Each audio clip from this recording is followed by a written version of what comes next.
Mga elitista. Pero sa mata ng masang Pilipino, siya ang ama. Digong, salamat! Digong, bakit? Dalawang tanong, parehong totoo. Hindi mo kailangang sang-ayunan siya, pero hindi mo rin siya malilimutan. Rodrigo Duterte, isang kwento ng tapang at ng pagkalito ng buong bayan.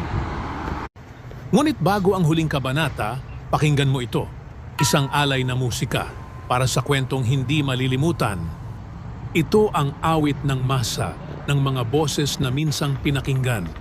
Awit ng pasasalamat, awit ng tanong, awit ng panahon na hindi na mauulit. Kung may sugat man ang bayan, ito ang tinig na tumahi.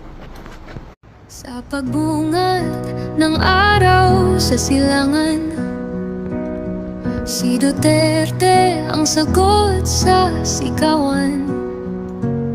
Sa kanyang